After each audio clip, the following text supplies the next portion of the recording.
안녕하세요. 사연에 빠지다의 DJ 민영입니다. 오늘 사연자는 자신이 쌓은 은덕 덕분에 지금까지 한 번도 누려본 적 없던 복을 말년에 누리게 생겼다는데요. 과연 어떤 사연인지 들어보시겠습니다. 오늘도 두 가지 사연 준비되어 있는데요. 끝까지 들어주실 거죠? 그럼 오늘의 사연 바로 만나볼게요. 안녕하세요. 저는 60대 주부입니다. 저는 딸만 줄줄이 내신 집에 둘째로 태어났어요. 아버지는 끝까지 아들을 낳겠다고 계속해서 자식을 낳았지만 넷째를 낳다가 어머니께서 그만 돌아가시고 말았어요. 어머니께서 원래 시집을 올 때부터 몸이 약했다고 하더라고요. 아버지는 어머니께서 돌아가신 이후 식음을 전폐하고 매일 집에 박혀 술만 드셨어요. 하루 종일 아무것도 안 하고 밥도 안 먹고 앉아서 술만 연신 마셨습니다. 그랬으니 자식들이 제대로 자랄 수가 있었겠어요. 당시에 할머니와 함께 살고 있었는데 할머니도 허리가 굽은 80세 노인이었기 때문에 저희를 돌볼 형편이 아니었습니다. 간신히 밥상이나 차려주시는 정도였죠. 당시에 이제 막 국민학교에 다니기 시작한 언니가 집안일을 하고 제가 동생들을 돌봤어요. 저와 언니는 언젠가 아버지가 정신을 차리고 돈을 벌어오고 자식들도 돌볼 날이 있겠지 기대했습니다. 그런데 아버지는 그럴 기색이 전혀 없었어요. 오히려 시간이 갈수록 더 이상해지더라고요. 그런 저희를 안쓰럽게 여긴 동네분이 어느 날은 집에 찾아왔어요. 그러고는 할머니를 방에 모시고 들어갔어요. 저희가 방에 들어가려고 해도 어른들 이야기니 못 들어오게 하시더라고요. 그로부터 며칠 뒤 믿을 수 없는 일이 벌어졌습니다. 웬 정장을 입은 아저씨와 아줌마들이 찾아왔어요. 그러더니 우리 막내를 데려가려고 했습니다. 알고 보니 동네분 중 한 분 가족이 아이를 못 낳고 있는데 그 집에서 이제 막 태어난 아기를 찾는다고 했대요. 그래서 우리 막내를 그곳에 보내려고 했나 봐요. 저와 언니는 난리가 나서 곧바로 방에 들어가서 술에 취해 자는 아버지를 흔들어 깨웠습니다. 아버지 빨리 일어나요. 사람들이 우리 막내 데려가려고 해요. 지 어미 잡아먹으면 뭐하러 데리고 있어? 한 살이라도 어릴 때 돈이라도 받고 파는 게 낫지. 할머니, 제정신이야? 아무리 먹고 살 게 없어도 그렇지 어떻게 자식을 팔아먹어? 할머니가 내 동생 딴 집에 주면 난 할머니 늙어서 아프면 버려버릴 거야. 제 말에 화가 난 할머니는 제 몸 여기저기를 작은 손으로 연신 때렸어요. 손에 힘도 없어서 하나도 안 아픈데 할머니는 연신 욕을 하며 때렸죠. 그때였어요. 잠에서 깬 아버지가 힘겹게 몸을 일으키고 일어났어요. 저는 곧장 아버지의 곁으로 달려가 할머니가 막내를 팔아먹으려 한다고 말려달라고 소리를 질렀습니다. 그런데 아버지는 세상 귀찮다는 얼굴을 하고 저를 밀어냈어요. 아이, 계집애가 왜 이렇게 쫑알거려? 머리통이 다 울리네. 어른들 하는 소리에 네가 뭘 한다고 참견이야? 저리 못 꺼져? 아버지는 듣기 싫다는 듯 방을 나가버렸어요. 그러더니 밖에 있는 아줌마와 아저씨에게 시끄러우니 빨리 애 데려가고 돈이나 내놓으라고 소리쳤습니다. 아버지, 제발 동생 보내지 말아요. 내가 돈도 벌고 일도 해서 막내 먹여 살릴게요. 헛소리 하고 있네. 너희들이 무슨 수로 애를 먹여 살려? 자꾸 귀찮게 하면 너희도 팔아버릴 거니까 닥치고 있어. 우락부락한 얼굴로 금방이라도 저와 언니를 내리칠 것 같은 아버지의 눈빛에 저와 언니는 순간 입을 틀어막았습니다. 한마디만 더 했다가는 정말 아버지가 저와 언니까지 팔아버릴 것 같았어요. 그날 결국 막내동생은 다른 집으로 팔려갔습니다. 저와 언니는 바닥에 앉아 우는 거 말고는 할 수 있는 게 없었어요. 그날 저녁 아버지는 막내를 판 돈을 가지고 또 술을 사서 들어왔습니다. 그 순간 저와 언니는 똑똑히 알았어요. 이 집에 저희를 보호해줄 사람은 아무도 없다는 걸요. 그날 이후부터는 언니나 저나 전보다 더 악착같이 살았습니다. 그때까지는 우리가 어리고 아무것도 몰라서 그대로 동생을 빼앗겼지만 다시는 우리 셋이 헤어지지 않겠다고 다짐했죠. 그리고 얼른 돈을 벌어서 막내도 데리고 오겠다고 약속했습니다. 그 어린애들이 뭘 알겠어요. 하루하루 어떻게든 버티며 살았던 거죠. 언니가 공장이며 농장이며 여기저기 다 다니며 돈을 벌어오면 아버지는 그것마저 뺏으려고 혈안이었어요. 언니는 저와 동생 육성애비만 안 뺏기려고 아버지에게 맞아가면서도 절대 그 돈만은 지켰습니다.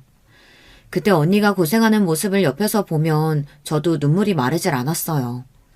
저희 세 자매는 그렇게 살았어요. 하루빨리 어른이 돼서 이 지옥 같은 집을 나갈 생각만 하고 있었죠. 그런데 팔자라는 게 그렇게 쉽게 고쳐지는 게 아니었어요. 아버지는 제가 고등학교를 졸업하고 20살이 되자마자 시집을 보내겠다고 난리였습니다.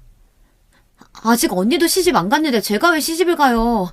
저는 언니 가고 나중에 갈게요. 저는 애써 언니 핑계를 대며 결혼 생각이 없다고 이야기했습니다. 당시에 제 머릿속에는 딱 한 가지밖에 없었거든요. 하루라도 빨리 좋은 회사에 취직해서 언니를 도와 동생을 키우고 셋이 이 집을 나가는 거였어요. 그런데 아버지의 생각은 달랐습니다. 언니는 학교도 제대로 안 나와서 할 줄 아는 거라고는 돈 버는 거밖에 없으니 시집 보내지 않겠다네요. 둘째 네가 인물은 없어도 고등학교까지 나왔으니까 한 살이라도 어릴 때 돈 좀 있는 집에 시집이나 가. 괜히 집에서 밥 축내지 말고.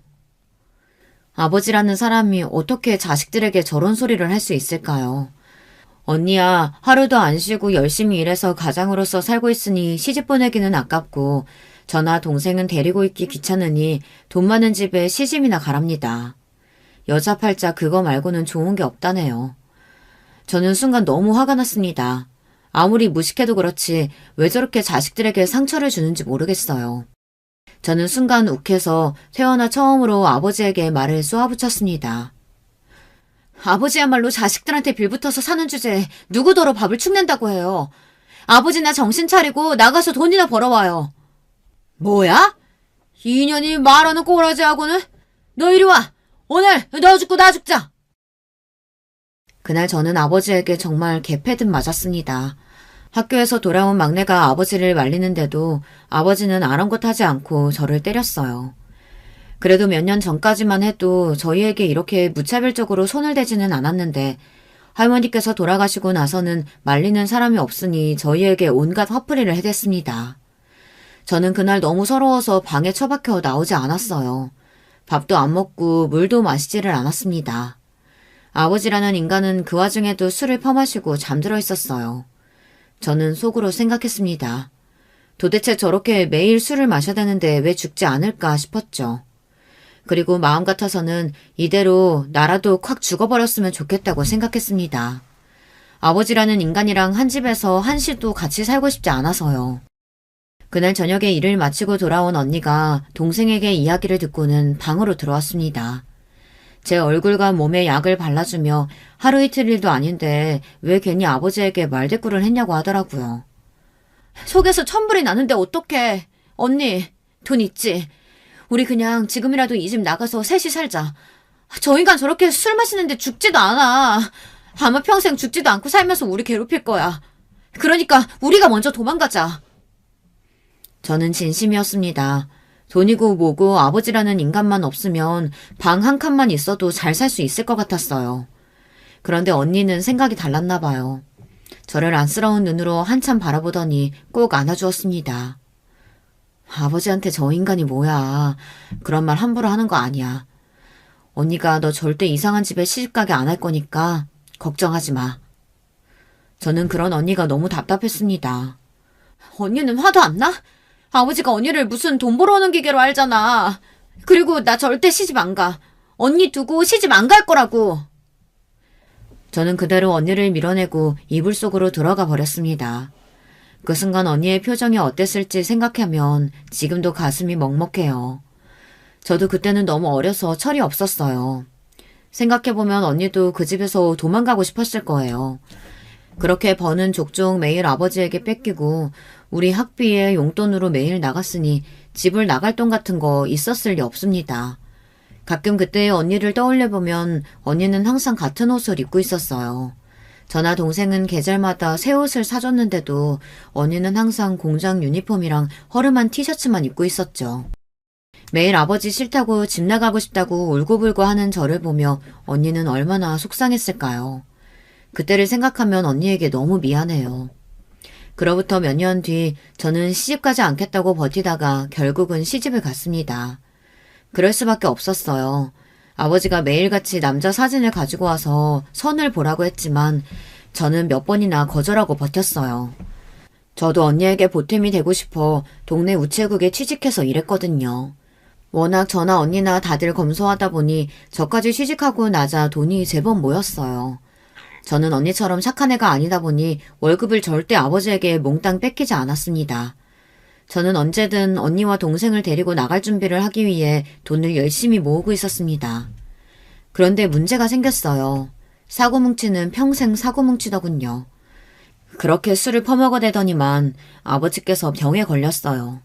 뇌에 큰 종양이 생겼다는데 당장 수술을 해야 한다고 했습니다. 저는 외면하려고 했어요. 그렇게 인생을 엉망으로 살았으니 다 자업자득이다 싶었습니다. 그래서 아버지가 죽든 말든 상관하지 않으려고 했어요. 언니, 나 돈 꽤 모았어. 우리 이제 이 집 나가자. 이제 셋째도 20살이니까 우리 셋이서 벌면 금방 부자 될 거야. 저는 언니에게 하루라도 빨리 집을 나가자고 했습니다. 내가 모은 돈이면 단칸방이라도 구할 수 있다고요. 그런데 언니는 또 예쁜 얼굴로 자상하게 웃었습니다. 저는 언니가 그럴 때마다 무서워요. 꼭 제가 듣기 싫은 소리를 할 때마다 그러거든요. 둘째야, 언니 말 잘 들어. 느티나무집 아저씨 알지? 그 아저씨 조카가 시내에서 크게 슈퍼를 하는데 그 남자가 그렇게 세상 물정에도 눈이 밝고 돈 버는 수완도 있대. 주말에 너랑 그 남자랑 손보기로 했으니까 만나보고 웬만하면 시집가. 저는 순간 언니가 무슨 소리를 하나 싶었습니다. 그래서 버럭 무슨 소리를 하는 거냐며 화부터 냈어요. 네가 좋은 집에 시집을 가야 언니가 마음 편히 아버지 모시면서 살 수 있어. 그러니까 언니 말대로 해. 언니는 세상에서 제일 바보 같은 사람이에요. 언니는 혼자 아버지 수술도 시켜주고 꼭 낳게 해주겠답니다. 그러니 저더러 시집을 가래요. 언니 미쳤어? 아버지 어차피 수술해도 또 술 먹어서 금방 죽을 거야. 그런 인간한테 돈 아깝게 왜 수술을 해줘? 너 아무리 화가 나도 그렇지 어떻게 그런 소리를 해. 수술만 하면 고칠 수 있는 병인데 왜 죽어. 언니는 어쩔 수 없는 팔자라 이렇게 살 거니까 걱정하지 말고 너는 빨리 시집가서 행복하게 살아. 저는 너무 답답해서 눈물이 왈칵 쏟아졌습니다. 그런 거지 같은 인간도 아버지라고 챙기는 언니가 너무 싫었어요. 설마 언니 우리 막내 잊었어? 빨리 돈 벌어서 우리 막내 찾아오기로 했잖아. 저는 어떻게든 언니 마음을 돌리고 싶어서 막내 이야기까지 꺼냈습니다. 그러자 언니가 하는 말이 놀라웠어요. 둘째야, 언니가 너 속상할까봐 말 안 했는데 사실 우리 막내 그 집에 가고 얼마 안 돼서 죽었어. 순간 저는 눈앞이 까마득해졌습니다. 언니 말이 막내가 그 집에 팔려갔을 때 이미 영양실조 상태가 심각했고 몇 날 며칠을 홍역에 시달리다가 죽었다네요. 할머니만 그 사실을 알고 있었는데 할머니께서 돌아가시던 날 언니에게 말했대요. 그 애는 죽었으니 괜히 데려오겠다고 고생하지 말라고요. 저는 상상도 못했습니다. 제가 그토록 그리워하던 막내가 죽었을 거라고는 꿈에도 몰랐어요. 저는 그날 혼자 방에 처박혀 얼마나 울었는지 몰라요. 그로부터 얼마 뒤 저는 바로 결혼했습니다. 언니가 말했던 느티나무집 아저씨 조카와 식을 올렸어요. 막내가 이미 이 세상에 없다는 사실을 알고 나니 저는 아무런 의욕도 없었습니다. 내가 도대체 지금까지 뭘 위해 살아왔던 건지 허망하기만 했습니다. 저는 다 싫었어요. 평생 자식한테 몹쓸지만 하고 자기밖에 모르는 아버지라는 인간도, 그런 아버지를 아버지랍시고 챙기는 언니도 다 싫었습니다. 그래서 언니 말대로 한 거예요. 저는 언니와 동생과 셋이 있는 순간이 가장 행복하고 좋았지만 언니는 제 생각과 달랐으니까요. 저라도 좋은 남자 만나 행복하게 사는 모습을 보고 싶다던 언니에게 보란듯 잘 사는 모습을 보여주기 위해 결혼을 했습니다. 그런데 제가 결혼하고 바로 뒤에 언니는 동생까지 시집을 보냈어요. 당시에 동네에 직업군인이 된 애가 하나 있었는데 걔랑 바로 선을 보게 하더니 시집을 보내더라고요. 군인이면 집도 나오고 평생 먹고 살 걱정은 안 해도 된다고요. 저는 그제야 알았습니다. 언니는 저와 전혀 다른 꿈을 꾸고 살아왔다는 걸요. 아니 어쩌면 언니는 아무런 꿈도 꾸지 못하고 살았는지도 몰라요. 단순히 아버지든 저든 동생이든 언니에게는 평생 짊어져야 했던 짐이었는지도 모릅니다. 그래서 하나하나 본인이 감당하며 해결할 방법을 찾으며 살았던 거죠. 애초에 언니의 행복 같은 건 꿈도 꾸지 않고요. 그런 언니를 생각해서라도 저는 결혼에 잘 살고 싶었습니다. 그런데 세상에는 참 제 마음처럼 되는 일이 없더군요. 결혼 생활이 생각처럼 쉽지 않았어요. 남편은 좋은 사람이긴 했지만 세상에서 돈이 제일 중요하다고 생각하는 사람이었어요. 남편을 보고 있으면 언니의 여자 버전 같다고 느낄 때도 있었습니다. 남편은 3남매 중 장남이에요. 아래로 남동생이 둘이 있었는데 둘 다 남편과는 달리 영 비실비실해서 사내 구실이나 할까 싶을 정도로 유약해 보였습니다. 그런 남동생들을 남편이 다 장가보냈어요. 남동생들은 다 분가에 내보내고 저와 남편이 시부모님을 모셨습니다. 저희 시부모님도 연세가 많아서 일찍이 몸 여기저기 성하신 곳이 없었어요. 그러다 보니 남편이 진작부터 집안의 가장이었더라고요. 남편도 어린 나이부터 가장으로 살다 보니 돈 버는 방법도 일찍 깨우치고 수완이 좋았어요. 남편이 저와 결혼했을 때 저에게 한 이야기가 있습니다. 난 절대 당신 아버지처럼 처자식 굶기고 힘들게는 안 하니까 다른 거 걱정하지 말고 나만 믿고 살아. 그 시절에 몇 번 만나지 않고 결혼했으니 남편이라고 뭐가 좋았겠어요. 그냥 하루하루 정부치고 사는 거였죠. 그래도 한 가지 마음은 편했어요. 남편은 아버지처럼 술도 마시지 않았고 소리도 지르지 않았으니까요. 저는 아들 하나 딸 하나를 낳았는데 남편은 아이들에게도 자상하고 믿음직스러운 아버지였어요. 다른 데에는 돈을 그렇게 아끼는데도 애들 일에는 절대 아끼지 않았죠. 아빠, 애들은 다들 자전거도 있고 컴퓨터도 있는데 우리 집에만 없어요. 저도 공부하고 애들이라고 어울리려면 필요하니까 좀 사주세요. 그런 게 있었으면 진작 말을 했어야지. 가자, 아버지가 나가서 제일 좋은 자전거랑 컴퓨터도 사줄 테니까. 남편은 자식들 말이라면 아주 꿈뻑 죽어요. 영화에 나오는 가슴 절절한 사랑을 하고 결혼을 한 건 아니었지만 그런 모습을 보고 있으면 이게 행복인가 싶기도 했던 시기가 있었습니다. 그런데 사람이 어디 좋은 점만 있나요? 남편에게도 나쁜 점이 있었습니다. 구두쇠도 이런 구두쇠가 없었어요. 자식들에게는 후한 양반이 저에게는 어지간히 야박했죠. 제가 쓰는 거, 입는 거는 항상 확인하면서 사치를 부리나 안 부리나 감시를 했습니다. 제가 한 번은 백화점에서 재킷 하나를 사 입었어요. 애들 학교 행사에 입고 갈 옷이 없어서 세일하는 옷 하나 사 입은 겁니다. 그런데 그날 저녁 남편이 아주 난리를 쳤어요. 세상에, 당신 재벌 사모님이라도 돼? 어떻게 백화점에서 사는 옷을 입을 수가 있어? 난 백화점에서 옷 사 입는 여자들 아주 정신 나갔다고 생각했는데 그게 바로 내 마누라였네. 백화점에서 옷 좀 샀다고 저한테 정신이 나간 여자랍니다. 저는 너무 기가 차서 웃음이 다 나왔어요. 당신이 몰라서 그렇지 백화점 옷이라고 다 비싼 것도 아니야. 이거 세일해서 시장에서 사는 것보다 더 저렴하게 샀어. 이에펜나가 누굴 바보로 하나? 당신이 속이면 내가 넘어갈 줄 알아? 내가 장사만 10년 넘게 한 사람이야. 세상 돌아가는 건 당신보다 내가 더 잘한다고. 헛소리 하지 말고 당장 가서 옷 환불해와. 남편은 한번 고집을 피우면 다른 사람들 말은 아예 듣지도 않았습니다. 몇 날 며칠을 사람을 괴롭히는 통에 저는 결국 옷을 환불했어요. 저는 화가 나서 환불한 영수증을 남편 얼굴에 던졌습니다. 봐라 인간아. 내가 내 마음대로 3만 원도 안 되는 옷도 못 사 입니? 28,000원이라고 적힌 영수증을 얼굴에 던졌는데도 남편은 거들떠도 안 보더니 한 30만 원 줬나 보구만 하고 짓거리더군요. 정말 마음 같아서는 남편 입술을 찢어버리고 싶었습니다. 저는 결혼하고도 동네 우체국에서 일했어요. 당시에 시부모님을 모시고 살았는데 시부모님이 아이들을 다 키워주셨거든요. 그것도 남편이 시부모님께 부탁한 겁니다. 그 좋은 직장을 애 좀 낳았다고 왜 그만둬? 무조건 다녀야지. 애들은 어머니께 봐달라고 하면 되니까 당신은 무조건 다녀. 남편은 행여나 제가 애 낳고 집에 들어앉을까봐 임신했을 때부터 귀에 딱지가 않게 이야기했어요. 애들은 시부모님께 맡기면 되니 그만둘 생각 말라고요. 그래서 저는 애 낳기 전까지 일했습니다. 그 시대에 육아휴직이니 뭐니 이런 게 다 어디 있겠어요. 다들 애 낳으면 바로 일을 그만두는 분위기였죠. 하지만 저는 달랐습니다. 애 낳고 3일 만에 직장에 나갔어요. 지금이야 큰일 아니라고 생각할지도 모르겠지만 당시 분위기는 그렇지 않았습니다. 제가 애 낳고 3일 만에 우체국에 나가니 같이 일하는 직원들이 수군거렸어요. 남편이 얼마나 능력이 없으면 애 낳은 마누라를 바로 일터에 내보내냐고요. 저도 처음엔 사람들 시선도 불편하고 은근히 애엄마라고 독하다고 하는 사람들의 말도 듣기 싫었지만 나중엔 오히려 편했습니다. 집에서 애 보는 것보다 나가서 일하는 게 100번 낫더라고요. 물론 남편도 제가 일하는 걸 더 좋아하니 집안일도 많이 도와줬어요.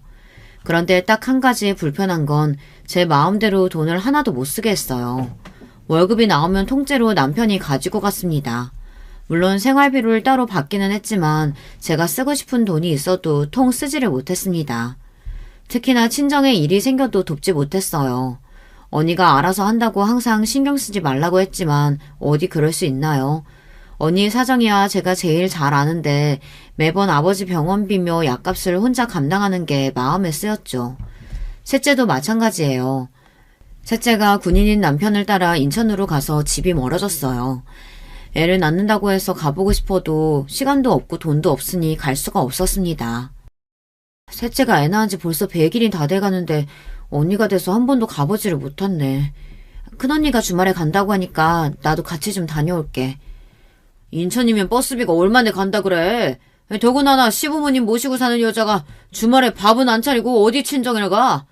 나중에 명절에나 가. 그렇게 말한 게 도대체 몇 년째야. 언니 얼굴 본 것도 작년 설에 보고 1년도 넘게 못 봤다고. 남편이 아무리 쪼잔하게 굴어도 저는 짜증 한 번 낸 적 없었어요. 하지만 언니와 동생 얼굴도 못 보고 살게 하니 그건 못 참겠더라고요. 당신 말로는 동생 보러 간다고 해놓고 처형 만나서 돈 주려고 하는 거 내가 모를 줄 알아? 이래서 친정이 가난하면 사위들이 고달픈 거라니까. 막내 동서도 얼마나 힘들면 인천까지 발령받아서 갔겠어. 남편이 저에게 유독 돈 가지고 치사하게 구는 이유가 있었어요. 저희 친정이 가난하니 제가 돈만 생기면 친정에 가져다 주려고 한다고 생각했죠. 남편은 그게 무서워서 저를 꼼짝도 못하게 했어요. 막내 제부가 당신 같은 사람인 줄 알아? 막내 제부는 언니 혼자 아버지 모시느라 고생한다고 언니한테 매달 10만 원씩 보낸다더라. 10만 원? 미쳤네, 미쳤어. 당신 아버지 언제 죽을지도 모르는데 거기다가 돈을 왜 보내?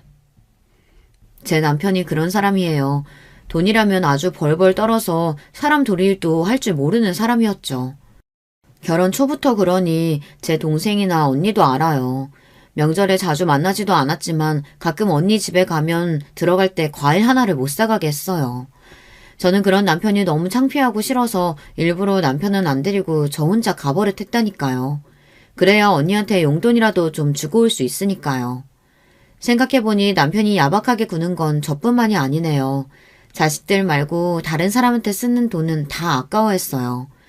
남편이 저희 언니와 다른 점이 하나 있어요.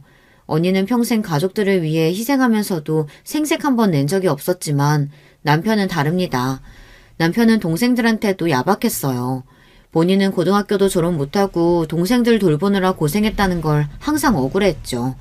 남동생들 다 장가 보내고 남편이 처음으로 한 소리가 속 시원하다는 거였어요. 남편은 시아버지가 하시던 인쇄 가게를 물려받아 크게 키워냈습니다. 동네에서 제일 큰 인쇄소였어요. 시동생들도 회사에서 함께 일했습니다. 남편은 시동생들 결혼할 때 둘 다 전셋집을 해줬어요. 그리고 시부모님이 사시던 주택을 본인이 물려받았습니다. 남편이 장남이라 어릴 때부터 고생도 많이 했지만 고생한 만큼 시부모님 재산은 남편이 다 물려받았어요. 저는 그런 점도 남편이 대단하다고 생각했습니다. 물론 본인이 고생한 만큼 받은 것이라고 하면 할 말은 없지만 그래도 같은 형제인데 시동생 중 누구도 왜 형이 재산을 다 가져갔냐고 하는 동생들이 없었어요. 그 정도로 시동생들이 착하고 순진했어요. 남편 말이라면 똥으로 매주를 쓴다고 해도 믿었죠. 그러던 중 일이 하나 생겼어요. 시동생이 인쇄소에서 일하다가 손을 심하게 다쳐서 일을 못하게 됐습니다. 신경이 다쳐 왼손을 아예 쓰지를 못했어요. 졸지에 장애를 갖게 된 시동생은 일도 못하게 됐으니 시동생네 살림이 힘들 수밖에 없었죠. 저는 아무래도 걱정돼서 남편에게 앞으로 시동생은 어떡하냐고 뭐라도 먹고 살 방법을 찾아줘야 하는 거 아니냐고 했습니다. 그러자 남편이 저에게 버럭 화를 냈어요. 본인은 동생들에게 할 만큼 했으니 앞으로는 본인들이 알아서 살아야 한다고요. 제가 보기엔 남편이 너무한다 싶었지만 제가 나설 수는 없었어요. 수중에 가진 제 돈이 없는데 시동생을 도와줄 방법은 아무것도 없었습니다. 그러던 중 동서가 집에 찾아왔습니다. 아직 돌도 안 된 조카를 등에 업고 찾아와서는 시동생이 직장을 구할 생각도 않고 집에서 놀고만 있다고 저희더러 좀 도와달라고 왔더라고요. 저기 아주버님, 그이가 집에서 놀고 있어서 정말 애 부녀도 못 사고 있어요. 인쇄소 일 아니더라도 주변에 다른 자리라도 있으면 좀 알아봐 주세요. 이러다가 애고 저고 삿입에 거미줄 치게 생겼어요. 동서는 원래 얌전하고 조용한 사람이에요. 그런 사람이 집까지 찾아와 부탁할 정도면 어지간히 사정이 안 좋은 거였죠. 애도 어린데 졸지에 남편이 집에서 놀고 있으니 얼마나 속이 타겠어요. 저는 남편을 슬쩍 불러 돈이라도 좀 챙겨주라고 부탁했습니다. 얼마나 힘들면 저러겠냐고요. 그런데 제 말에도 남편은 꿈쩍도 안 했어요. 그러고는 다짜고짜 동서에게 버럭 소리를 질렀습니다.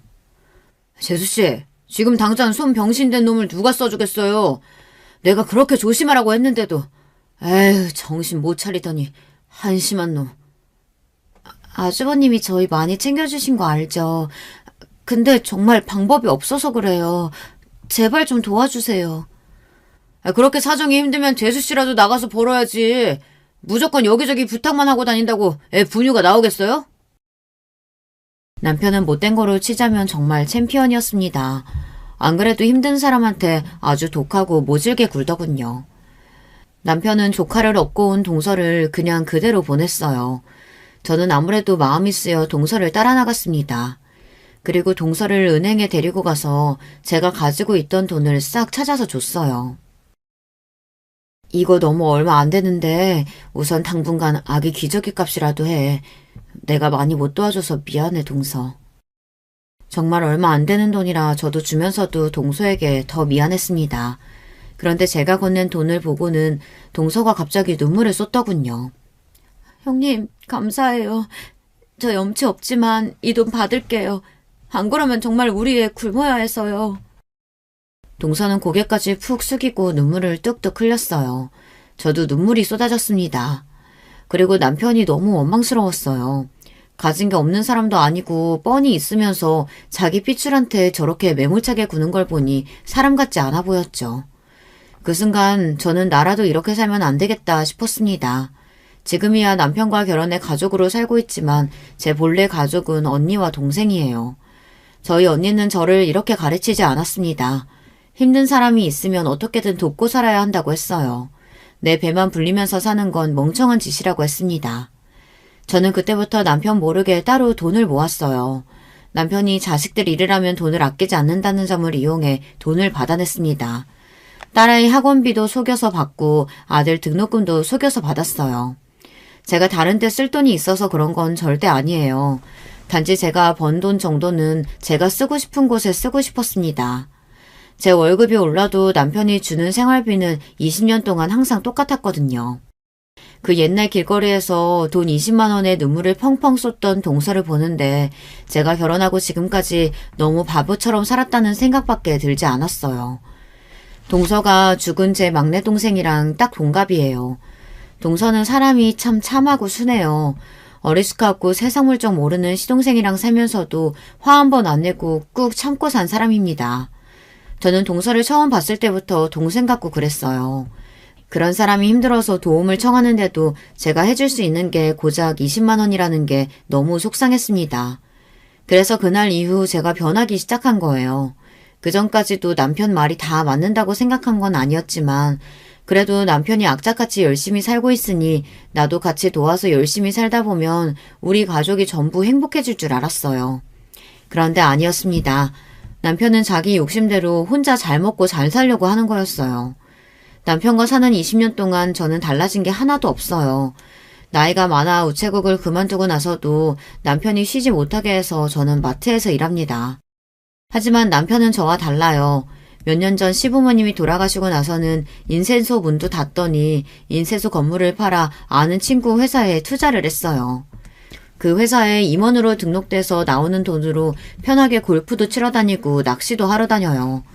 저는 인쇄소 문을 닫았을 때 남편에게 동생들에게 돈을 나눠줘야 한다고 강력하게 말했습니다. 당시에도 시동생들은 일용직을 전전하고 있었고 동서는 학교 근처에서 노점상을 하고 있었거든요.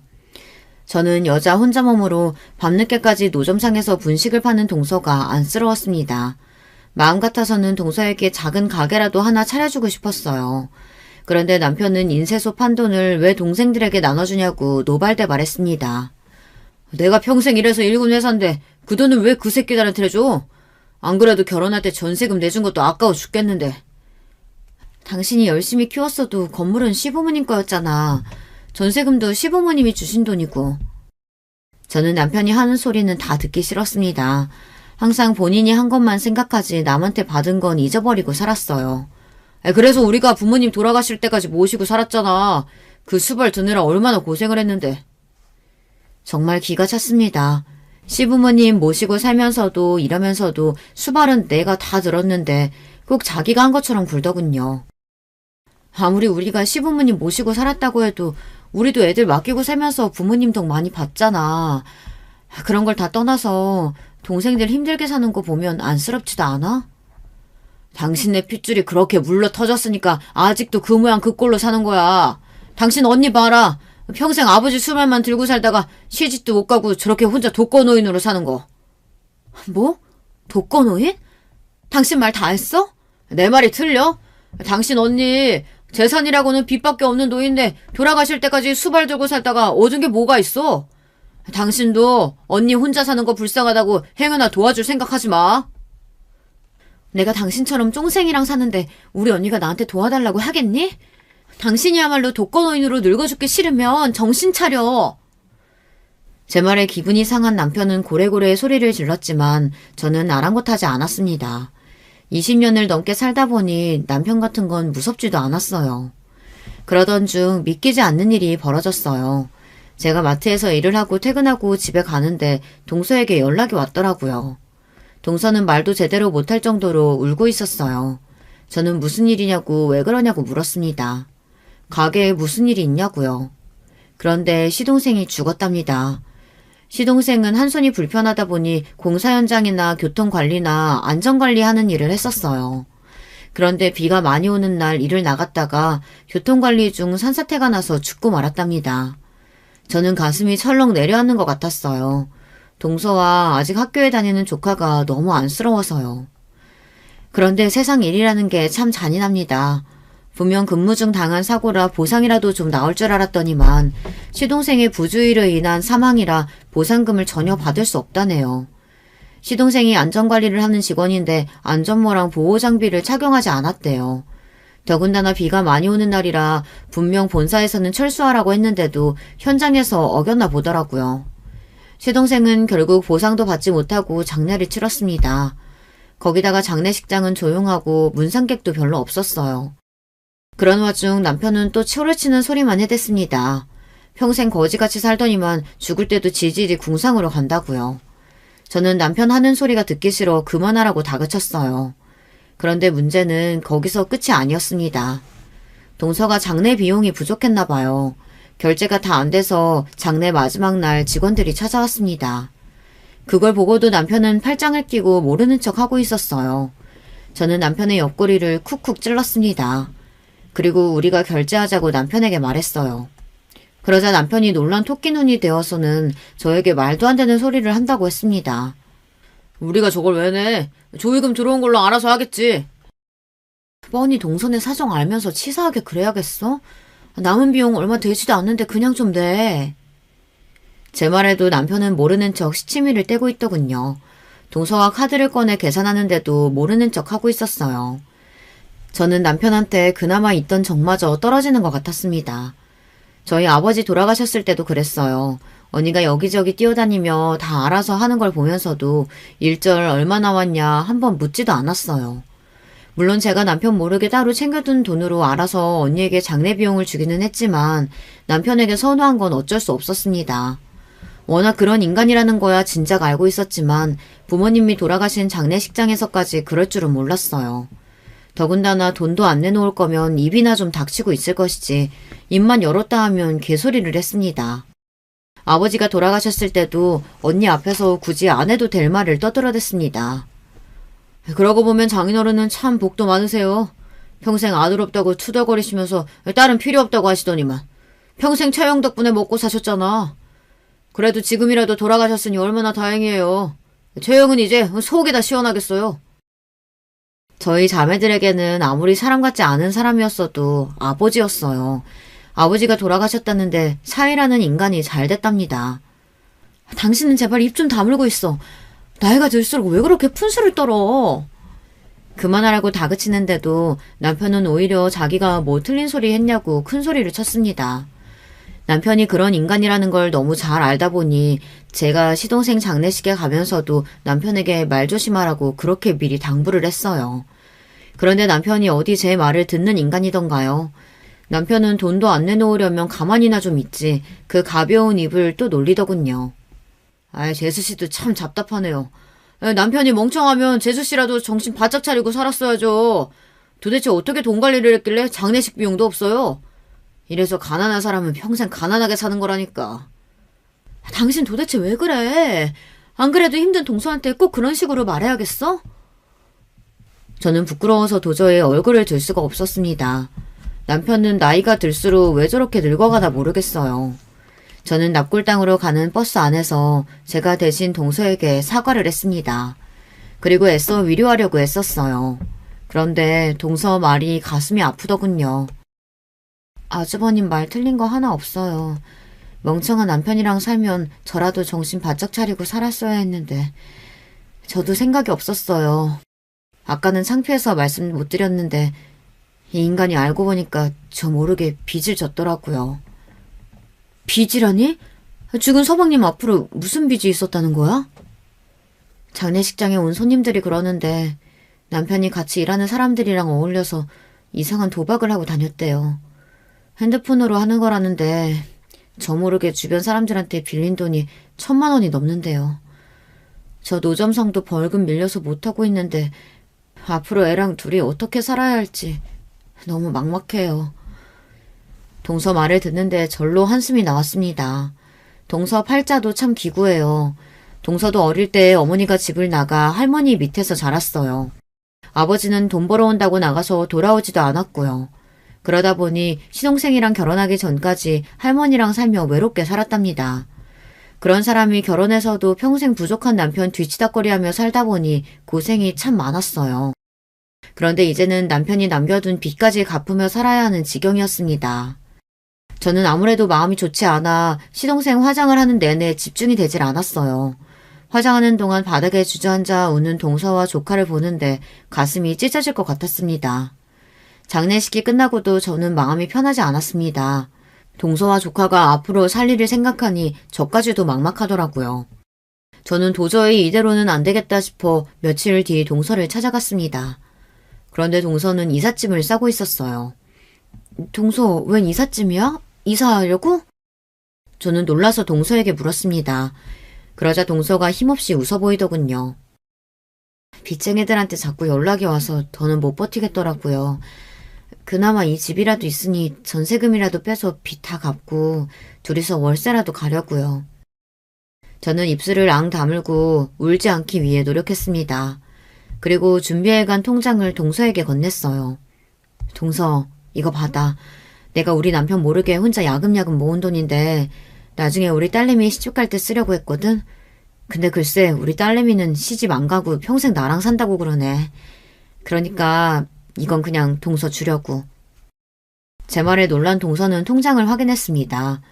통장을 확인한 동서는 너무 놀라 통장을 제게 건네며 이렇게 큰 돈은 받을 수 없다고 폴짝 뛰어댔어요. 형님, 1억을 제가 어떻게 받아요? 말도 안 돼요. 동서, 내가 미안해서 그래. 시부모님 돌아가시고 그 재산 우리 남편이 혼자 홀라당 먹을 때 나 진짜 동서한테 미안해서 잠도 잘 못 잤어. 그러니까 이제야 그 돈 받는다 생각하고 제발 받아줘. 이건 동서 몫이야. 저는 동서가 끝까지 안 받겠다고 할까봐 어떻게든 설득했어요. 사실 딸 결혼이니 뭐니 제가 농담하기는 했지만 사실 동서 돈이 맞아요. 시부모님 돌아가시고 남편이 받은 재산 중 일부나 마찬가지니까요. 형님, 너무 감사해요. 제가 항상 이렇게 염치가 없어요. 제가 죽어도 이 은혜 잊지 않겠습니다. 염치는 무슨, 난 제발 동서가 잘 살았으면 좋겠어. 그러니까 어디서 뭘 하든 절대 아프지 말고 건강하게 살아. 동서는 저에게 꼭 이 은혜를 갚겠다고 몇 번이나 이야기했습니다. 저는 그런 소리 하지 말고 마음 굳게 먹고 살라고 했어요. 그리고 무슨 일 생기면 꼭 연락하라고 했습니다. 동서는 저에게 애들 결혼하면 꼭 연락하라고 했어요. 꼭 축하해주러 오겠다고요. 얼마 뒤에 동서는 이사를 갔습니다. 그리고 몇 달 뒤에 제 덕분에 좋은 동네에 집도 구하고 작은 가게도 차렸다고 연락이 왔어요. 동서가 마음 잡고 잘 사는 것 같아 마음이 놓였습니다. 사람 사는 게 참 마음 같지 않아요. 동서가 이사 가고 나서는 제가 먼저 동서에게 자주 전화도 하고 새로 차렸다는 가게에도 놀러 가보려고 했는데 그게 마음처럼 쉽지 않더군요. 애 둘 키우다 보니 어느새 시간이 훌쩍 흘러버렸습니다. 어느새 애들도 다 성인이 되고 저도 지나가면 할머니라고 부르는 사람이 있을 정도로 나이가 들었어요. 이 나이 정도 되면 고민 같은 거 없이 편하게 살 줄만 알았는데 전혀 아니더군요. 말이 씨가 된다고 어릴 때부터 결혼 안 한다고 그렇게들 노래를 부르고 다니더니만 나이가 꽉 찬 자식들이 둘 다 결혼도 안 하고 진작에 독립해서 살고 있습니다. 저도 남들처럼 손주들도 제 손으로 키워주고 싶은데 저희 애들은 전혀 결혼 생각이 없어서 저에게는 먼 이야기였습니다. 그런데 자식들 결혼 문제는 문제도 아니었어요. 글쎄 이 망할 놈의 남편이 꼴에 바람을 피우고 있었습니다. 저는 감쪽같이 몰랐어요. 어느 날 남편이 골프를 치고 집에 들어왔는데 바지 주머니에 웬 영수증들이 잔뜩 있더라고요. 남편이 사람들과 어울려 다니며 골프도 치고 취미생활을 좀 하고 다니지만 워낙 구두세다 보니 카드를 잘 쓰지를 않아요. 그런데 웬일로 카드를 이렇게 긁었나 싶어 신기해서 영수증을 하나하나 확인했습니다. 그런데 카드 내역이 뭔가 좀 이상하더군요. 카드 내역에 찍힌 내용이 평소 남편과는 거리가 먼 것들이었어요. 화장품에 선글라스도 모자라 웬 이탈리안 레스토랑까지 갔더라고요. 저는 촉이 왔습니다. 이 인간이 여자가 생겼구나 싶었죠. 저는 순간 기가 막혀 헛웃음이 튀어나왔어요. 다른 사람도 아니고 남편처럼 돈 쓰는 걸 아까워하는 인간이 도대체 어떻게 바람 같은 걸 피웠나 해서요. 저는 남편에게 쫓아가 영수증을 보여주면서 뭘 하고 다니는 거냐고 따져 물었습니다. 당신 영수증 이거 다 뭐야? 당신 여자 있어? 이에페네가 무슨 소리라는 거야. 골프 치고 다니다 보면 여사친들한테 사줄 수도 있는 거지. 왜 꼬치꼬치 묻고 난리야? 뭐? 여사친? 당신 벌써 노망 났어? 노망은 무슨? 당신같이 촌스러운 여편애나 모르는 거지. 요즘은 나가면 다들 남사친 여사친 만들어서 다녀. 남편은 사람들과 어울려 놀러 다니더니만 좀 이상해졌어요. 본인이 바람을 피우는 게 아니라 여사친들에게 사준 거랍니다. 사실 저도 벌써 남편과 산 지 30년이 다 되어가요. 애들도 다 성인이니 만약 남편에게 정말 여자가 있는 거라면 저는 미련 없이 바로 헤어질 생각이었어요. 그런데 바람이 아니라 여자들과 그냥 어울려 논 거랍니다. 그걸 저에게 당당하게 말했어요. 평생 나한테는 설렁탕 한 그릇 사는 것도 아까워했으면서 다른 년한테는 화장품도 사주고 선글라스도 사주고 레스토랑까지 데리고 갔답니다. 정말이지 어이가 없었어요. 그러던 어느 날이었습니다. 남편은 정신이 나가기라도 한 건지 말도 안 되는 소리를 하더군요. 남편은 조론을 하자네요. 아무리 무식해도 요즘 조론이 유행인 거 알지? 애들도 다 컸고 우리도 늙었는데 굳이 둘이 같이 살 필요가 뭐가 있어. 혼자 살 전세금 정도는 내가 줄 테니까 이번 달 안으로 나가. 순간 저는 어안이 벙벙했습니다. 이게 도대체 무슨 일인가 했어요. 저는 남편이 하는 소리가 도대체 무슨 소리인가 싶어 혼자 핸드폰에 조론이라는 말도 찾아봤어요. 조론이 글쎄 결혼을 졸업하는 거라네요. 저는 기가 막혀서 말문이 턱하고 막혔습니다. 남편은 말만 거창하게 했지 결국은 제가 귀찮다고 이 집에서 나가라는 소리였습니다. 저는 그날 밤 서러워서 혼자 눈물을 삼키고 있었어요. 답답해도 이런 소리를 누구한테 하겠어요. 자식한테 아버지 욕을 할 수도 없고 혼자 사는 언니한테 할 수도 없었죠. 그런데 그때였어요. 제 핸드폰이 울렸습니다. 전화를 걸어온 건 다름 아닌 동서였어요. 저는 전화를 받기도 전에 울컥해서 눈물이 앞을 가렸습니다. 이렇게 마음이 힘들고 기댈 곳이 없을 때 동서에게 전화가 왔다는 사실만으로도 위로가 되는 것 같았습니다. 저는 애써 목소리를 다듬고 10년 만에 온 동서 전화를 받았어요. 형님, 잘 지내시죠? 혹시 지금 어디세요? 제가 지금 바로 형님 있는 곳으로 차 보낼 테니까 그 차 타고 바로 오세요. 저는 동서의 말에 당황해서 무슨 일인가 싶었어요. 그런데 30분 후 정말 동서 말대로 집 앞에 웬 고급 세단이 도착했습니다. 그리고 웬 기사가 운전석에서 내려 뒷좌석 문을 열어주더군요. 저는 어색한 표정으로 차에 올라탔습니다. 그리고 차가 출발해 어딘가로 가는 내내 불안한 마음을 감출 수가 없었어요. 저는 마치 꿈을 꾸고 있는 것만 같았습니다. 차는 처음 보는 아파트 앞에 멈췄어요. 그러더니 운전석에 있던 기사가 번호키를 하나 주며 몇 동 몇 호로 가라고 알려줬습니다. 저는 기사 말대로 아파트 안으로 들어갔어요. 그런데 잠시 후 믿을 수 없는 일이 벌어졌습니다. 텅 빈 아파트 안에는 동서와 훌쩍 큰 조카가 저를 바라보고 서 있었어요. 그러더니 한다는 소리가 믿어지지 않았습니다. 형님, 이 집 어떠세요? 제가 형님께 드리는 첫 번째 선물이에요. 동서 말이 이 아파트를 제게 선물로 주고 싶어 불렀답니다. 저는 도대체 무슨 소리냐고 묻고 또 물었어요.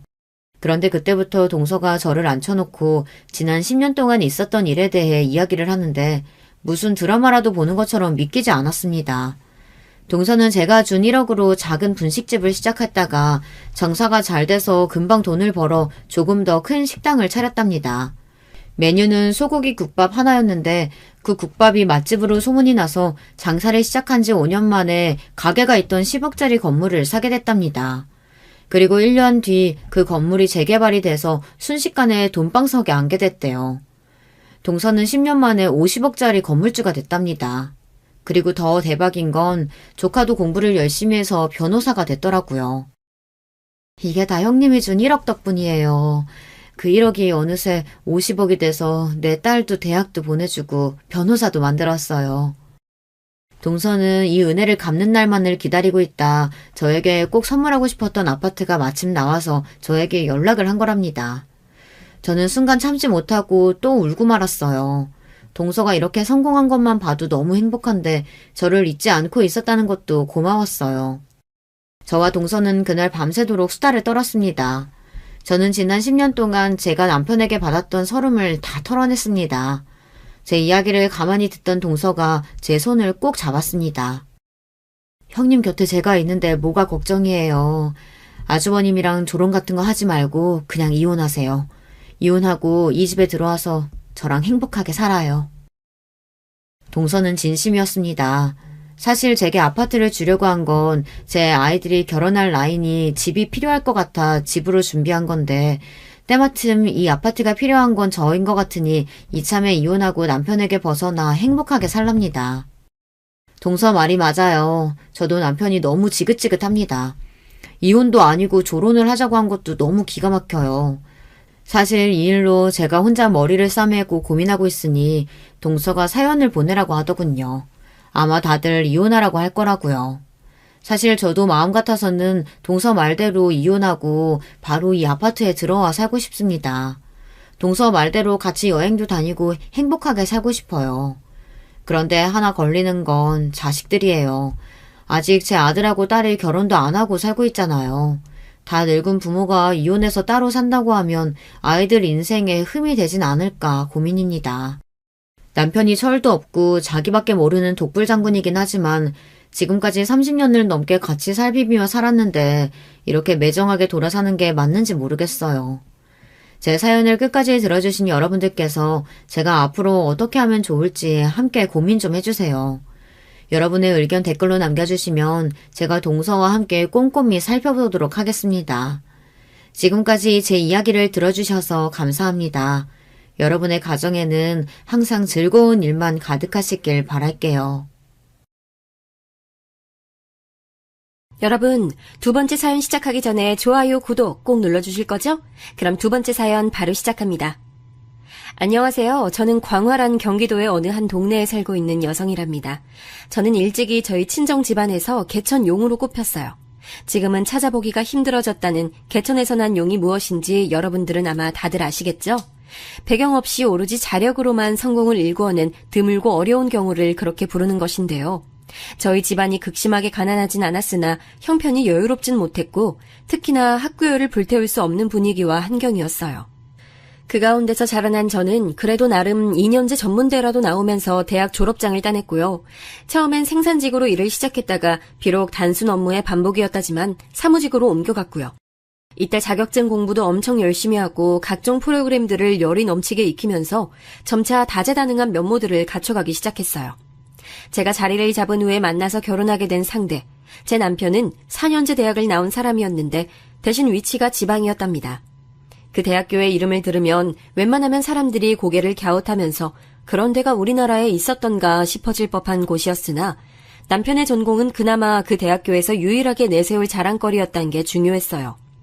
경쟁력 있는 전공이었다는 것, 거기에 꾸준한 자기 노력을 합쳐서 남편은 취업을 성공적으로 해냈고 그 이후에는 성실함 하나를 무기로 삼아서 열심히 쉬지 않고 달려왔어요. 그런 남편을 저는 지인의 소개로 처음 만났었던 거죠. 적나라한 비약을 해보자면 결혼을 염두에 두고 선을 본 셈이나 다름없었어요. 운명적인 인연을 그리 멋진 사연들 속의 인물들에 비하자면 저희 두 사람은 너무나도 시시하고 현실적인 출발선에 서 있었던 것 같아요. 김이 빠지긴 하지만 어쩌겠나요? 그것이 저희 부부의 지극한 현실이었던 것을 부정할 수는 없는걸요. 이 세상 모든 남녀가 영화 속 주인공들처럼 극적으로 사랑을 시작하지는 않는다는 걸 저나 남편이나 잘 알던 사람들이었기에 무덤덤하게 연애를 잘 시작했고 결혼까지도 잘했습니다. 자, 그런데 이러한 저희 부부와는 다르게 자기들은 운명처럼 만나서 불꽃처럼 결혼에 골인했다고 주장하는 부부가 있었어요. 그리고 그들은 먼 곳에 있지 않았어요. 바로 저와 남편의 곁에 있는 존재들이었죠. 제 시동생과 동서였답니다. 저희로 말할 것 같으면 워낙에 각종 고난과 역경을 지나오면서 더욱 끈끈하고 애틋해진 사이라서요. 아직까지도 그래요. 서로의 눈만 봐도 애정이 강렬하게 솟아오르고 무슨 생각을 하고 있는지 알 것 같거든요. 그래 동서, 부부 사이가 좋은 것만큼 큰 복이 또 없지. 그래서 우리 부부도 서로에게 큰 복이 돼줘서 늘 감사한 마음으로 살고 있어. 그런데 저희보단 사이가 덜하신 것 같은데요? 왜냐하면 저희는 아주버님과 형님 두 분처럼 적당히 찾은 결혼 상대인 경우와는 차원이 다르니까요. 저희는 연애 시절에 있었던 일화를 책으로 쓰면 영화와 제의 들어올 만한 수준이에요. 선보고 나서 결혼 땡! 이게 다였던 두 분은 연애 시절에 특별한 일화 따위 없으시겠지만. 지금 생각해보면 동서의 자랑질 참 유치하고도 낯간지러운 방식이었네요. 그런데 이 발언을 제 동서되는 사람이 제 눈을 똑바로 쳐다보면서 술도 안 마신 벌건 대낮에 했다는 게 정말 놀라운 얘기죠. 웃자고 농담한 것도 아니었고 진지하게 자기들이 저희들보다는 훨씬 낫다는 것을 주장하기 위해서 그런 말을 했던 거예요. 동서가 저보다 서열로는 분명 아랫사람인데 도대체 왜 이렇게 굴었냐고요? 이걸 알려드리기 위해서는 인물 소개가 필요한데요. 남편은 3남매 중 둘째고 나이 차이가 꽤 많이 나는 누나 한 명이 있고요. 딱 1살 차이가 나는 연년생 남동생이 또 하나 있어요. 남편의 누나인 제 시누이는 저희 부부가 결혼할 당시에 이미 결혼 10년 차였고 아이가 셋이었답니다. 아무래도 여자다 보니까 결혼이 더 일렀던 측면이 있다고 봐야 했죠. 놀라운 점은 시매부가 시누이보다 1살 연하라는 거예요. 그러니까 시매부 입장에서는 남자치고 결혼을 엄청 일찍 했던 셈이 되네요.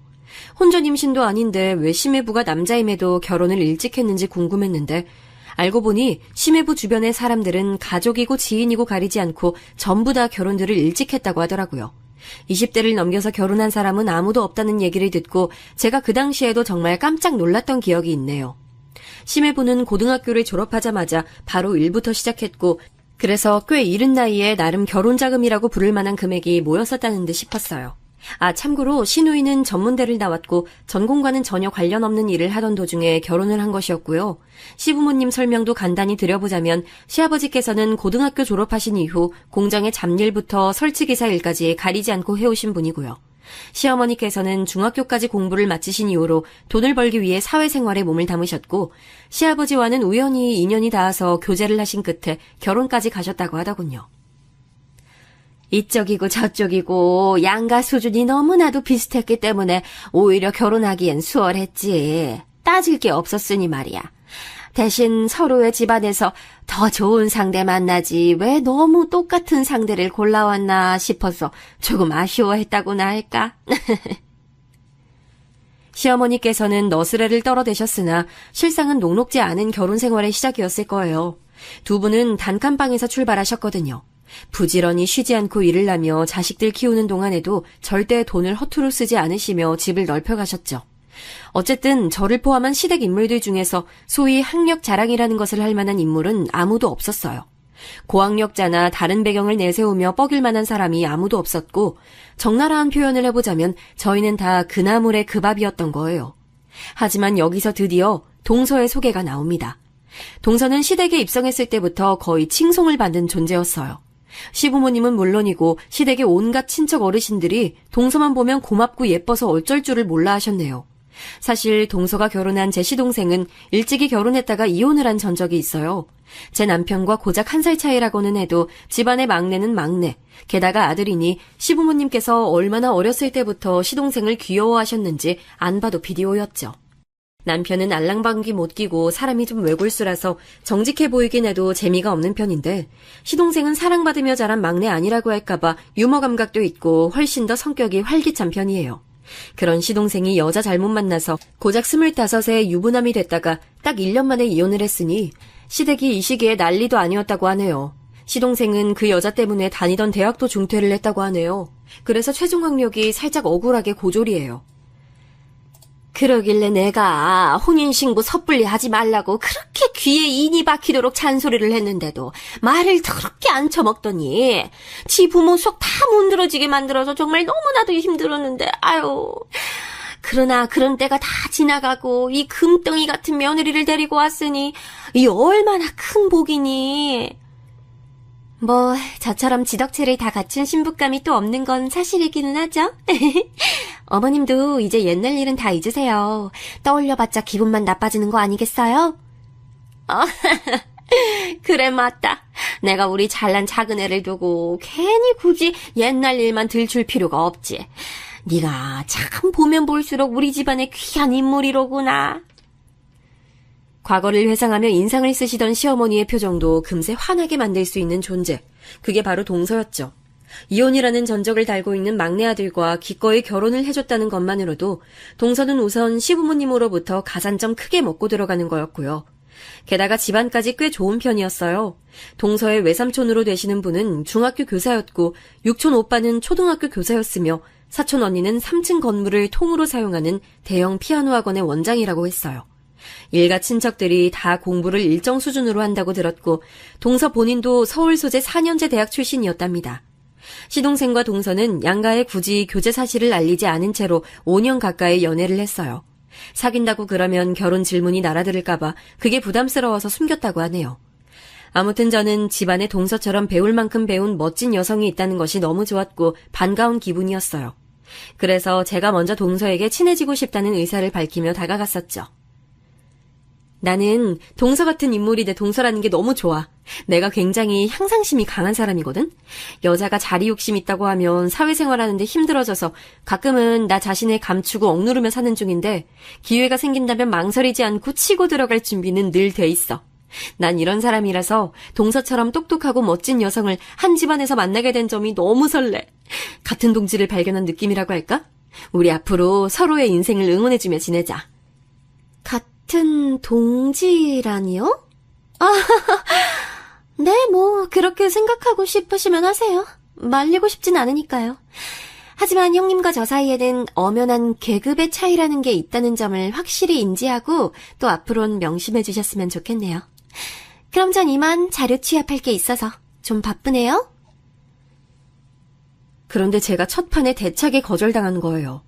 살면서 그렇게 얼굴이 화끈거려 본 적은 그때가 거의 처음이었던 것 같네요. 동서가 콧대 높아 보인다고 생각은 했지만 설마 자기 손윗사람인 저에게 대놓고 모욕을 줄 거라고는 상상도 못했기에 너무 놀란 저는 그대로 얼어붙었습니다. 동서는 그런 저를 비웃듯이 흥 하는 소리를 내며 휙 돌아섰고요. 하지만 시부모님께서 워낙 동서를 어화둥둥 예뻐하시기에 저 기분 상한 일 가지고 고자질을 할 엄두가 안 나서 그냥 찍소리도 안 했어요. 육아에 찌들어 성격 예민했던 당시의 시누이마저 동서를 보며 여자도 필수로 4년제 대학 나오고 저렇게 연구하는 직업 가져야 마땅하다는 혼잣말을 흘리듯이 해댔던걸요. 이런 판국이었으니 저는 꿰다 나온 보릿자루 역할이나 충실하게 했어요. 일찍 결혼하고 아이를 낳아서 시댁의 일상에 강력히 침투하고 있었던 시누이와 시매부는 확실히 자기들만의 지분을 보유하고 있었고요.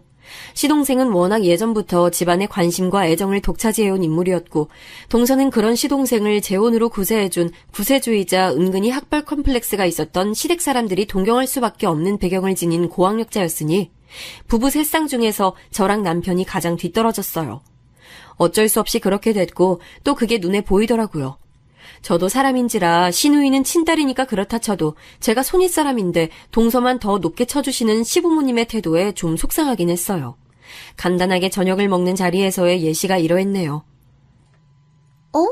이런 고기는 와인을 곁들여서 먹어야 진가가 드러나는 법인데요, 어머님. 혹시 부엌 창고에 아직 와인 남아있지 않던가요? 그렇지. 그거 아직 남아있는 것 같은데 가져다가 고기랑 같이 먹을까? 아유, 역시 우리 작은 애가 이런 센스도 끝내주는구나. 얘 큰애야, 너 부엌 창고 가서 와인 있나 찾아와봐라. 잔도 네가 챙겨오고. 네?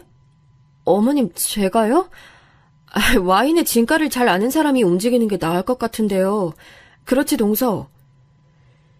동서가 친 장구에 시어머니께서 맞장구를 쳐주시는 걸 제가 지켜보고 있다가 난데없이 지목당한 것이었는데 이게 진짜 자존심 상하더라고요. 그래서 당연히 동서 보고 움직이라고 했죠.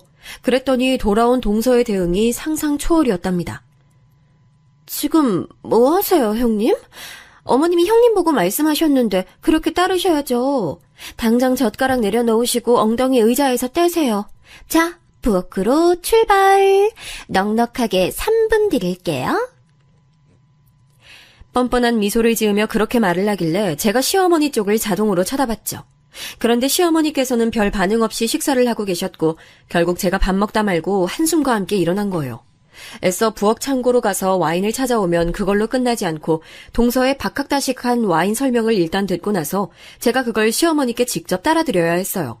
동서가 얼른 안 따라드리고 뭐하냐고 채근을 해서요. 저기요, 형님. 도로 앉으시기 전에 제 잔도 얼른 채워주셔야죠.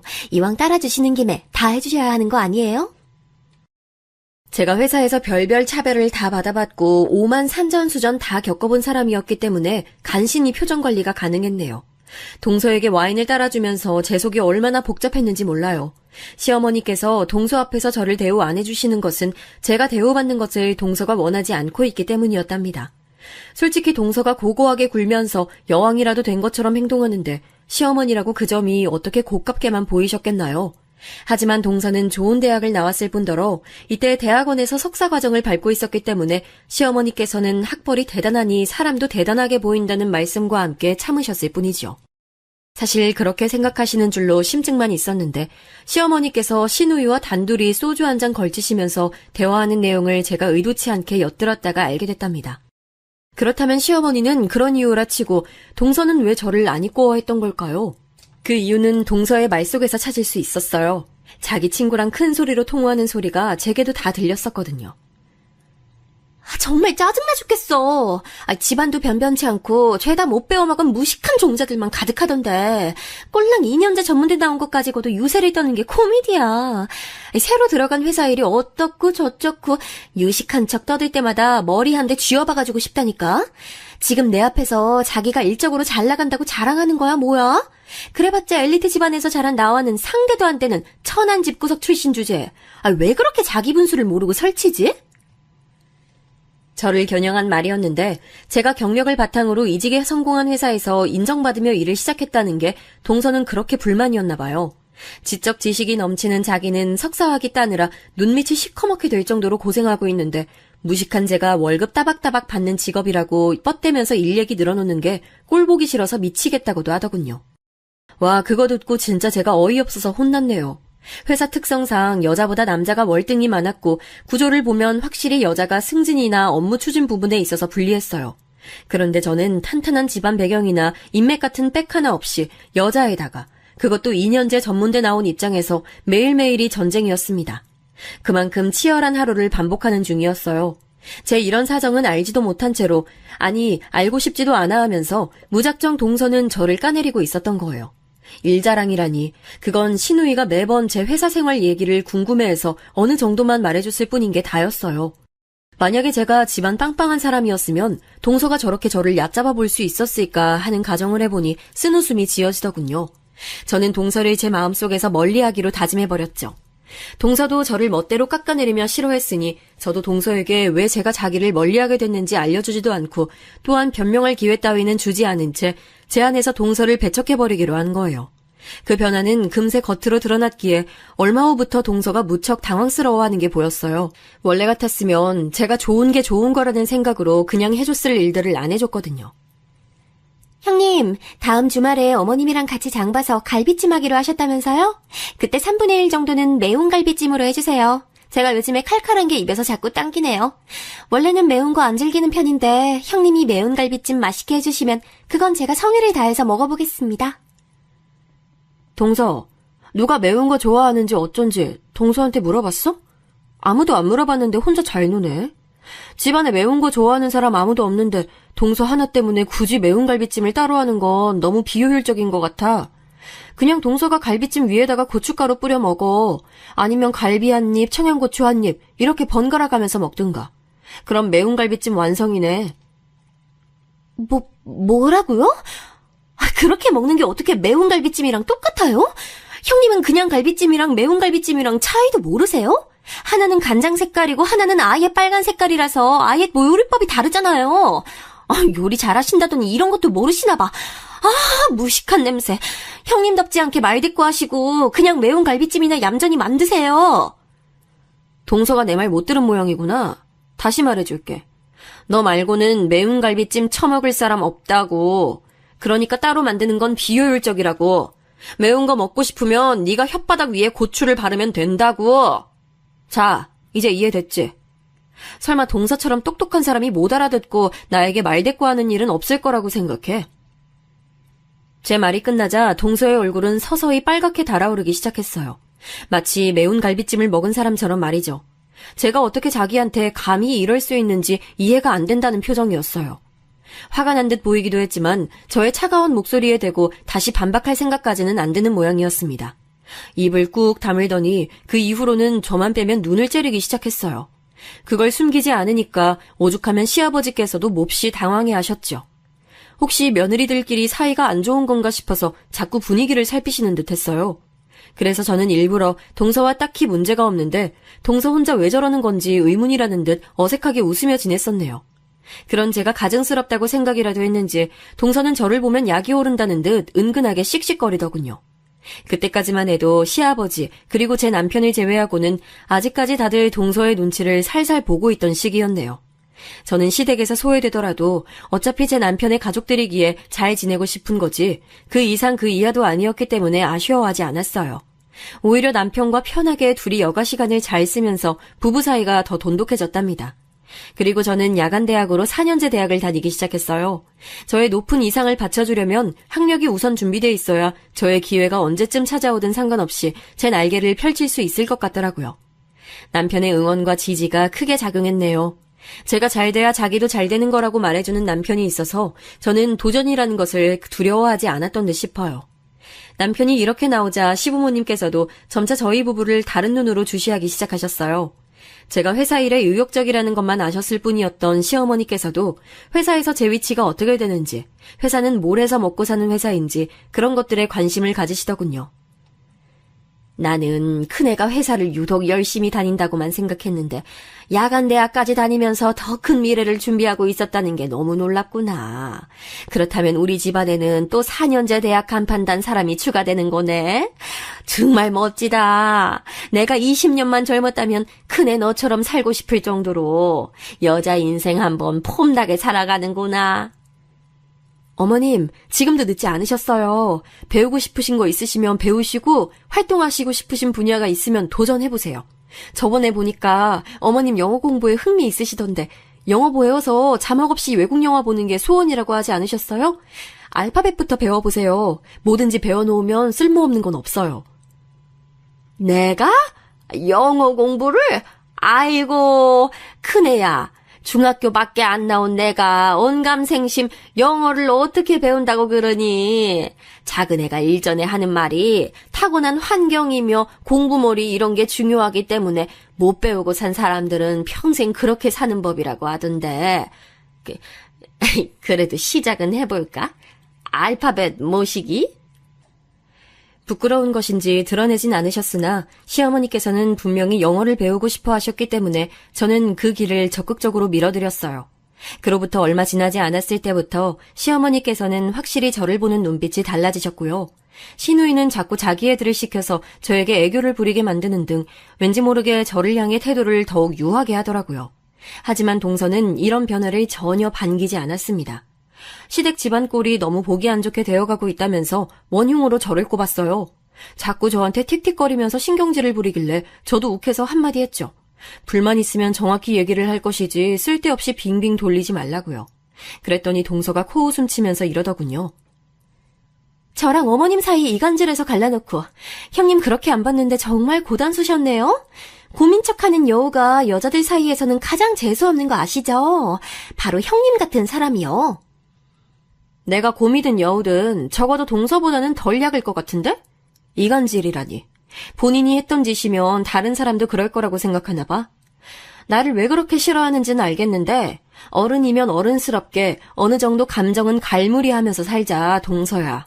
보기 추하다. 웃기시네. 누구보다 취한 건 본인이에요. 호박이 줄 긋는다고 수박 되는 줄 알아요? 아무리 4년제 대학 졸업장 따내도 그거 야간이라서 볼품 하나도 없어요. 그러니까 괜히 그딴 짓으로 나처럼 타고난 엘리트 집안의 수재와 동급이 되려고 들지 말라고요. 아무리 발버둥 쳐도 내가 있는 곳까지는 절대 못 올라오니까. 하! 진짜 어이없기 씨리. 왜 이딴 짝퉁이 나 같은 진품보다 관심을 더 받는 거야? 짜증나게. 동서는 저보다 월등한 자기 집안 배경, 그리고 고학력에 엄청난 자부심이 있는 사람이었고 늘 자기가 중심에 있어 왔는데 제가 그 영역을 침범하다 못해 그 자리를 빼앗는다고 여긴 모양이었어요. 다 큰 어른이 왜 이러나 싶었고 너무 공부만 하고 살면 저렇게 성격이 고슴도치처럼 되는 건가 싶어서 의문이기도 했네요. 아무튼 저는 동서하고 이때를 기점으로 완전히 서로에게 등을 돌렸어요. 공존할 수 없다고 못을 땅땅 박아버린 거였죠. 시댁의 모든 일가 친척들이 저랑 동서의 사이가 냉랭하다는 것을 점차 다 알아버려서 처음엔 너무 민망하기도 했으나 시간이 지나자 적응이 됐네요. 웬만하면 한자리에서 안 마주치려고 하였고 보게 되더라도 짧은 인사가 끝이고 추가적인 말은 아예 안 섞었어요. 시부모님께서는 저러다 말겠지 싶어서 그냥 두셨다가 이 냉전 대치가 계속되자 골치 아파하셨고요. 시동생과 동서는 이때 열심히 시부모님께 입을 털면서 저와 남편의 험담을 해댔었고요. 이건 나중에 신우가 저에게 귀띔을 해줘서 다 알게 됐답니다. 어쩐지 시부모님의 태도가 묘하다고 느껴진 적이 몇 번 있더라니 그런 이유 때문이었던 거죠. 그런데 저도 그렇지만 남편이 워낙 고지식해서 그런 거에 신경 안 쓰고 억울한 상황에 처해도 묵묵한 사람이에요. 그래서 저희 부부는 아무 찍소리도 안 하고 살았네요. 사람이 참 신기한 게 험담이나 뒷담을 나누는 상대에게 금세 동조하게 되지만 그것이 계속 길어지면 마음이 불편해집니다. 끊임없이 남 안 좋은 얘기나 해대는 이 상대부터가 안 좋은 사람으로 보이기 시작하거든요. 시부모님도 그러셨나 봐요. 저희 부부는 아무것도 한 것이 없건만 시간이 지나자 저희를 자꾸만 찾으셨고 의논하실 일이 있어도 그 누구보다 저희에게 먼저 말씀을 하시고자 하셨어요. 큰애야, 우리가 이번에 작게 시골집을 하나 마련해볼까 어쩔까 하는데 위치 보러 너네 데리고 가도 되겠니? 니들이 꼼꼼하고 신중하게 잘 보는 성격들이라서 아무래도 믿음이 가네. 니들 시간 될 때 맞춰서 우리가 움직이마. 이런 변화에 시동생은 물론이고 특히 동서가 일을 빡빡 가는 모양이었는데 저는 모른 척했네요. 동서는 석사 다음 박사까지 학위를 따냈습니다. 대단하다는 생각이 들었고 그 다음으로는 축하의 마음이 들었죠. 동서가 박사 학위를 따내고 나서 얼마 안 지나고 시댁에서 모였을 때 어깨에 힘 빡 들어간 동서를 보니까 참 여전하다는 감상이 들어서 좀 웃음이 났어요. 그런데 그때 딱 마침 동서가 웃고 있던 저를 발견한 거예요. 눈이 마주쳤는데 동서의 표정이 일순간 정말 살벌하게 보여서 놀랐죠. 한동안은 괜히 동서의 그 표정이 제 안에 잔상으로 남아있을 정도였어요. 며칠 뒤 발견한 동서의 표정은 또 반대로 무척 공허해 보여서 놀랐었는데요. 상황은 시어머니께서 말씀하시던 중이었어요. 우리 집안에 박사님이 있다니. 아유, 아니, 난 아무리 생각해도 안 믿기는 게 내가 박사 며느리를 뒀다는 거야. 마치 나도 대단한 사람이 된 것 같아서 기분이 아주 묘하고 좋구나. 어머님께서 너무 좋아해 주시니 저도 몸둘 바를 모르겠네요. 솔직히 제 머리로 제 능력으로 박사학위 따는 거야 그리 엄청난 업적은 아니라고 생각하지만 남들 입장에서 보자면 엄청난 거니까요. 네, 제가 대단하긴 하네요. 그럼 대단하고 말고. 저기 근데 큰애야, 저번에 옆 부서 사람인가 퇴사하고 영어학원 차린다더니 어떻게 됐니? 그 사람이 알고 보니까 완전히 교육자 집안이었다면서? 집안에 교수만 셋이라니 엄청난 거지. 그런 대단한 사람이 널 그렇게 인정해줘서 오만 회사 사람들에게 네 칭찬을 다 해놓고 퇴사를 했다는 게 아우 난 암만 생각해봐도 너무 감동적이야. 동서를 칭찬하시다 말고 시어머니께서 불쑥 제게 화제를 돌리신 거예요. 저는 대수롭지 않게 여기고 시어머니와 대화를 이어갔는데 문득 동서 쪽을 보자 몸에서 영혼이라도 빠져나간 사람 마냥 표정이 멍하게 있는 거예요. 살벌했을 때만큼이나 이상한 표정 같아서 제가 또 뇌리에 그게 박혀 있었죠. 그리고 시간이 흘러 동서는 무려 교수가 됐습니다. 대학 교수 말이죠. 동서와는 이제 사는데도 너무 멀어져서 1년에 몇 번 못 보는 사이가 되어 있었던 저는 그 나이에 대학 교수가 됐다는 소식이 너무 뜬금없이 느껴져서 놀랐던 것 같아요. 그 엄청난 소식이 퍼진 다음 주말에 모두가 함께 모여서 식사 자리를 갖게 됐어요. 예상은 했지만 역시나 동서 엄청나게 거들먹거리며 등장하더군요. 손에는 샤넬 가방 떡하니 낀 채로 도도하게 단발머리를 이리저리 휘날리면서 다가오는 동서의 모습에 이상하게도 저는 웃음이 날 뻔했어요. 시댁 근처의 식당에서 다 같이 모인 그 자리를 빌려 저는 동서에게 진심 어린 축하의 인사를 건넸습니다. 동서, 머리가 좋고 똑 부러지는 줄은 진작에 알았지만 정말 대단한 것 같네. 교수라니. 그거 아무나 되는 거 아니고 모두 선망하는 직업이잖아. 진심으로 축하해. 앞으로 승승장구만 하길 바라. 당연히 승승장구하겠죠. 제가 설마 엎어지는 일이 있을까 봐서요? 저 보통 대단한 사람 아니에요. 동서는 아직도 그런 얘기하는구나. 그래, 인정할게. 그렇게 나의 인정을 원한다면 내가 못해줄 이유가 없지. 오늘같이 좋은 자리에서. 제가 순순히 고개를 끄덕거리며 말해주자 동서가 격양된 듯이 우쭐거리는 표정을 감추질 못하더군요. 실로 오랜만에 동서와 멀쩡한 대화라는 것을 한 순간이었기에 저는 동서가 얼마나 거들먹거리며 저에게 자기 잘난 점을 늘어놓든 그냥 내버려뒀어요. 나이가 들어서 그런지 씨름하기도 귀찮더라고요. 그런데 잠시 후에 신우이가 제 쪽으로 몸을 기울이더니 말을 걸어왔어요. 옳게, 프로젝트 맡기로 했다는 거 어떻게 되는 중이야? 프로젝트 맡아서 팀장직을 수행하기로 했다니. 나 그 얘기 듣고 괜히 내가 떨려서 심장 졸인 거 알아? 옳게는 여자가 그런 회사에서 어쩜 그렇게 멋진 행보를 보일 수가 있어? 아, 그거 지금 제가 맡아서 진행 중에 있어요. 저희 회사에서 여자가 이런 프로젝트를 맡아서 이끄는 건 제가 처음이긴 한데요. 멋진 행보라고 칭찬 들을 정도인가 싶어서 조금 민망하네요. 제가 기분 좋게 신우이의 말을 받았는데 그때 보니까 동서의 표정이 확 가라앉아 있었어요. 저뿐만 아니라 신우이 쪽을 보면서도 눈을 싹 흘기더군요. 자기만 칭찬받아야 직성이 풀리는 욕심 많은 어린애도 아니고 정말 동서의 태도에 새삼 어처구니가 없어졌지요. 그 와중에 문득 저는 그 자리에서 이상한 점을 한 가지 발견했어요. 그건 바로 시동생의 안색이 미묘하게 좋지 않았다는 점이었죠. 동서가 교수된 것을 축하하는 자리에서 시동생이 조용히 군다? 이건 말도 안 되는 거였거든요. 제가 생각에 잠겨 있으니 남편이 제 눈치를 살피면서 음식을 저에게 챙겨줬어요. 맛있는 반찬 좀 먹어보라면서 말이죠. 저는 남편이 젓가락으로 집어주면 입만 벌려서 몇 번 받아 먹었는데 그 광경을 동서가 보고 있었습니다. 왠지 심통이 난 표정이더라고요. 이쯤 되면 제가 잘 되거나 제가 행복한 모든 것을 용납 못하는 사람이 아닐까 싶어서 저는 괜히 동서와 다시 말 섞기 시작했다는 후회가 들었죠. 그러던 어느 날 제가 엄청난 사실을 알게 되었죠. 어쩌다 보니 회사에 미팅을 온 거래처 사람이 시동생과 동서가 사는 지역에 거주한다는 걸 들어서 동서가 교수로 있는 대학 이름을 무심코 꺼내본 거였어요. 그런데 마침 거래처 사람이 하는 말이 자기 친척이 그 대학 교수로 있다고 말을 하는 거예요. 어디과 교수라고 말을 하는데 딱 들으니까 동서가 소속된 과가 분명해 보였어요. 와, 이거 신기하잖아요. 그래서 저도 제 동서가 거기에 교수로 있다고 얘기를 해줬죠. 그러자 거래처 사람은 고개를 갸웃거리면서 젊은 여자 교수는 절대 없다고 자기가 확신한다고 그러는 거예요. 제가 너무 놀라서 얼어붙어 있는데 거래처 사람이 뭔가 떠오른 듯이 표정을 밝히면서 한 가지 사실을 얘기해줬어요. 저는 그걸 듣고 더 놀라서 어쩔 줄 몰라졌고요. 어째서 동서가 교수된 걸 축하하던 자리에서 시동생의 안색이 좋지 못했는지 그 이유를 알게 돼서 착잡한 심정이었네요. 고심하던 저는 우선은 이걸 묻어두기로 하고 제 일에 집중했어요. 저는 아주 중요한 목표를 고지해 두고 달려가는 중이었거든요. 바로 제가 회사 임원으로 올라설지도 모른다는 기로였답니다. 꿈만 같은 일이었기에 저는 조금도 방심하지 않았어요.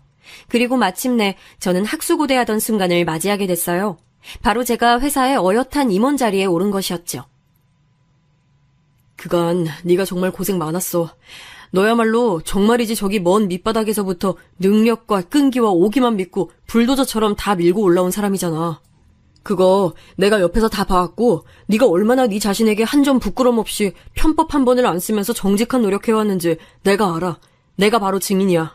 너 정말 멋진 여자야. 너랑 결혼한 건 내 일생일대의 행운이다. 남편의 말에 제가 너무 감동받아서 눈물을 줄줄 흘렸어요. 아무리 기쁜 소식이 있다고 해도 그걸 나눌 마음의 상대가 없다면 그 기쁨은 배가 될 수 없는 법이잖아요. 하지만 제게는 남편이 있어서 이루 말할 수 없이 행복했답니다. 그리고 저의 이 놀라운 소식을 접하고서 축하해줄 또 다른 가족들이 있었어요. 바로 제 친정과 시댁이었죠. 우선 제 친정 식구들은 역시 개천 용이 결국 일을 내는구나 라며 흥분을 감추지 못했고요. 한 명씩 저와 통화도 정말 오래 했네요. 시댁에서는 가장 먼저 시아버지께서 저에게 축하 인사말을 읊어주셨는데요. 네 시아비가 얼마나 유단을 떨었는지 알면 네가 까무러칠 거야. 내가 쓰다 말았던 가계부 노트를 어떻게 찾았는지 그걸 가져가서 뒷장에다가 너한테 보내는 축하 편지를 썼지 뭐야. 나 원참 나한텐 40년 전에 손바닥만하게 짧은 내용으로 편지 써준 게 전부인 양반이 웬 유별을 부린다니. 아버님께서 설마 그런 걸 준비하셨을 줄은 꿈에도 몰랐어요. 저 아직까지도 여운이 남아서 감동이 가시질 않아요. 어머님도 저 진심으로 잘됐다고 축하해 주셔서 감사드려요. 네가 잘 되는 게 내 자식이 잘 되는 거고 또 내 손주들이 잘 되는 건데 당연히 축하를 하고 말고. 아유, 아니 지금 이럴 게 아니지. 얼른 마트 가서 장 볼 것들 뭐 있나 쫙 메모를 해놔야겠다. 이번 주말에 저녁상 거나하게 차려볼 테니까 그런 줄 알고 있어. 올 수 있는 사람들 싹 다 모여서 축하잔치 열자. 이런 걸 그냥 넘어가면 쓰니 딱딱 짚고 넘어가야지. 안 그러냐? 시어머니께서 먼저 축하 자리를 열자고 말씀해 주셔서 제가 화들짝 놀랄 수밖에 없었어요. 이런 건 상상조차 못 해봤거든요. 저는 당연히 저희 네 식구끼리나 오붓하고 간단하게 외식을 할 요량이었는데 시아버지께서 미리 축하말을 준비하셨다는 것보다 사실은 시어머니의 축하잔치 제안이 더욱 놀라웠답니다. 남편한테 말했더니 남편도 어리둥절해 있는데 그러다가 잠시 후 생각에 잠긴 표정이 되어서 저에게 한 말이 있었어요. 아무래도 제가 시부모님의 가장 예쁜 손가락으로 등극한 게 틀림없다고요. 10손가락 깨물어 안 아픈 손가락 없다는 말은 들어봤어도 예쁜 손가락은 뭐냐고 물었더니 보고 있으면 가장 예뻐서 마음이 가는 손가락이라고 하더군요. 제가 남편에게 이 표현을 들은 이후로는 일상에서 지금까지도 종종 쓰고 있네요. 아무튼 남편의 생각이 틀린 건 아니었는지 당일에 시댁으로 가보니까 엄청나게 많은 준비가 돼 있었어요. 저는 일부러 도와드리려고 일찍 간 것이었음에도 다양한데 하나같이 고급스러운 요리들은 물론이고 거실벽에 풍선들 매달린 것까지 대단하게 준비가 되어 있어서 잠시 제 말문이 막혔네요. 시누이랑 시매부가 애를 데리고 새벽같이 시댁에 도착해서 시부모님과 함께 준비를 했다고 하더라고요. 그 얘기를 듣자마자 가슴이 너무 뭉클해져서 애들 불러다가 한 번씩 머리 쓰다듬어주고 안아줬어요. 귓속말로 이따가 용돈들 몰래 챙겨줄게 이렇게 말했더니 다들 신이 난 표정이 되더군요. 행복하고 또 풍족한 순간이었는데 찬물을 깨우는 존재가 등장했죠. 누구겠나요? 당연히 제 동서였죠. 아니, 이게 다 뭐야? 뭐가 이렇게 화려한 장식이며 각종 음식들이 준비되어 있는 건데, 어? 저건 또 뭐야? 맞춤 케이크? 따로 돈 주고 제작하는 거? 와, 어이가 없네. 도대체 중소기업 임원 된 게 뭐 대단한 거라고 이런 유난들을 떠시는지. 동서가 코웃음을 치며 중얼거렸는데 바로 근처에 있는 저 들으라고 한 소리였어요. 동서 옆에서 시동생이 작게 헛기침을 하며 자중하라는 듯이 눈치를 줬지만 되려 동서는 신경질을 부리며 저를 아예 째려보더군요. 동서는 시부모님께서 저를 위해 축하말을 준비하시고 이 자리도 기획하셨다는 얘기를 듣고는 안색이 급격하게 굳더니 내내 똥 씹은 표정을 지었어요. 동서, 너무 그렇게 인상 팍 쓰고 있으니까 솔직히 좀 거슬려. 즐겁게 웃으라고는 안 할 테니까 인상이라도 풀지 그래? 바라는 것도 많으시네요. 이보세요, 형님. 저 교수예요. 대학 교수. 저는 몸이 10개라도 모자란 바쁜 몸인데 여기까지 와준 것만으로도 진짜 할 일 다 하고도 남은 거라고요. 도리 다 했으니 형님의 추가 요청에 따를 필요가 없답니다. 저한테 표정 관리하라고 쓸데없는 소리나 하실 시간에 그냥 케이크나 쳐 드세요. 제가 너무 황당해서 그냥 헛웃음이 저절로 나왔어요. 도대체 동서는 뭐가 문제길래 이딴 식으로 계속 구는 걸까 싶어서 저도 모르게 지그시 쳐다봤는데요. 저랑 눈싸움이라도 하자는 듯이 눈매를 사납게 치켰던 동서가 갑자기 이런 말에 중얼거렸어요. 저 교수 됐을 때는 이 정도로 축하 못 받았던 것 같은데 서럽고 억울하네요. 중소기업 임원 따위보다 대학 교수가 몇 단계 위 아닌가요? 아니, 솔직히 비교하는 것 자체가 제게는 수치스러운 일이고요. 저는 제가 왜 형님보다 대우를 못 받아야 하는지 이해가 안 돼요. 늘 이해가 안 되는 일들 투성이었지만 오늘은 특히 더하네요. 다들 수준이 낮아서 본인들과 급이 더 비슷한 형님에게 정을 붙이시는 건지. 그 순간 제 이성이 끊어졌어요. 동서의 비틀린 인매를 본 순간이었죠. 저도 모르게 자리에서 벌떡 일어나서는 동서를 내려다보며 삿대질과 함께 모두의 시선이 제게로 주목된 가운데 이렇게 외치고 말았습니다. 뭐? 시간 강사 주제에 아까부터 혼자 뭐라고 지랄하는 거야? 너야말로 진짜 정교수도 아닌 가짜 주제에 나를 언제까지 까내릴 거니? 스스로 안 쪽팔려? 너 내가 진심으로 경고하는데 한 번만 더 나한테 깝치면 가만 안 둔다. 너 시간 강사하는 것마저 못하게 내가 만들어버리는 수가 있어! 제가 알아냈던 동서의 비밀, 의뢰의 대학 교수라고 하면 생각하는 그 정교수가 아니라 시간제 강사였다는 것이었어요. 삽시간에 동서는 안색이 창백하게 변했고 시댁 식구들 일동은 전부 경악에 차서 본인들이 방금 뭘 들은 건지 믿을 수 없어 했어요. 다만 시동생만이 한숨을 내쉴 뿐이었죠. 내려앉은 침묵 속에서 동서는 멍하게 이런 소리를 뱉고 말았어요. 그걸 형님이 어떻게 알고 계시죠? 알 리가 없는데? 그러더니 자기 입을 손으로 틀어막았죠. 방금 독백으로 제 말을 본인이 수긍한 거나 다름없어졌으니까요. 대체 무슨 말이냐면서 모두가 질문을 날려댔고 동서는 앉은 몸을 벌벌 떨고 있었어요. 저는 동서가 다닌다는 대학 쪽에 아는 사람이 있어서 우연히 그 사실을 알게 됐다며 조용히 시부모님께 전말을 고했습니다. 시아버지께서는 기함을 하셨고 시어머니께서는 불호령과 함께 일어나셨다가 현기증이 나셨는지 쓰러지셨어요. 이게 무슨 일이야? 이 무슨 말도 안 되는 해괴한 일이 우리 집안에 벌어진 거야. 아이고 도야. 너 정식 교수 아니고 시간 강사였어? 여태까지 우리를 다 속여온 거였냐고? 네 입으로 직접 말해봐. 남편이랑 시매부가 얼른 방으로 모셔서 손발 주물러 드렸고요. 시누이는 제정신이냐며 양심도 없냐며 동서에게 맹비난을 퍼부어댔습니다. 시동생은 그 사실을 뻔히 알면서도 지금까지 함구해왔다며 시아버지께 무릎을 꿇었고요. 고개를 푹 숙인 시동생과 몸을 떨며 눈물을 흘리고 있는 동서를 가만히 쳐다보시던 시아버지께서는 딱 한 가지만 물어보셨어요. 이유, 왜 그랬는지를요. 그러자 그 순간부터 동서가 소리내어 엉엉 울기 시작했어요. 아주 숨이 넘어갈 지경으로요. 거친 울음과 함께 가식이며 가면까지 토해낸 모양인지 동서는 제가 처음 보는 진실의 일면을 드러냈어요. 형님은 쥐뿔 배경도 없는 주제에 개천 용이 돼서 활약하는 게 보기 싫었고 저는 연애를 이어가다가 재혼인 남자랑 결혼을 하는 큰 결단까지 내렸는데 막상 결혼하고 나니까 로맨스 영화 같은 일은 벌어지지 않았어요. 그런데 왜 선봐서 대충 결혼한 주제에 형님은 한결같이 부부 사이가 좋은 건데요. 단란해 보이고 행복해 보여서 그게 미칠 듯이 질투가 났어요.